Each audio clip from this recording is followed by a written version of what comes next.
Hello everyone, welcome to our YouTube channel zoom medical knowledge. सर्दी आणि खोकला सध्या जगभरासाठी मोठी समस्या ठरत आहे। दरम्यान कडाक्याच्या थंडीमध्ये तसंच उन्हाळ्यातही सर्दीचा त्रास हा होऊ शकतो। बदलते हवामान, धूळ, माती, प्रदूषण, थंड खाद्यपदार्थांचे सेवन इत्यादी कारणांमुळे सर्दी खोकल्याची समस्या उद्भवू शकते। यावर आपण घरच्या घरी देखील नैसर्गिक आयुर्वेदिक उपचार करू शकतो।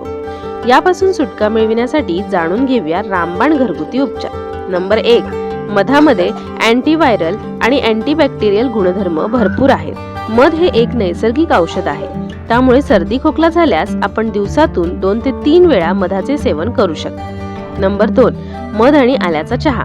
आल्यामध्ये अँटीव्हायरल आणि अँटी इन्फ्लेमेटरी गुणधर्म असतात। या घटकांमुळे घशाचे दुखणे, छातीतील वेदना आणि डोकेदुखीपासून सुटका होण्यास मदत मिळते आणि सर्दी पसरणारे विषाणू देखील समूळ नष्ट होतात। नंबर 3, सर्दीमुळे घसा खवखवत असेल किंवा घसा दुखत असेल तर गरम पाण्यामध्ये मीठ टाकून या पाण्याने जरूर गुळण्या करा, यामुळे बराच फरक पडतो।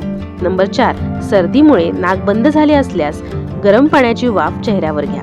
हा उपाय केल्यास शरीरातील जमा झालेला कफ बाहेर पडेल, श्वासोश्वास करताना त्रास होणार नाही, घशातील खवखव तसंच वेदना, डोकेदुखी ही कमी होईल। तर हे होते काही घरगुती उपचार। आय होप तुम्हाला हा व्हिडिओ आवडला असेल। व्हिडिओ थोडा देखील आवडला असेल तर व्हिडिओला लाईक आणि चॅनलला सबस्क्राईब करायला अजिबात विसरू नका। व्हिडिओ बघितल्याबद्दल धन्यवाद।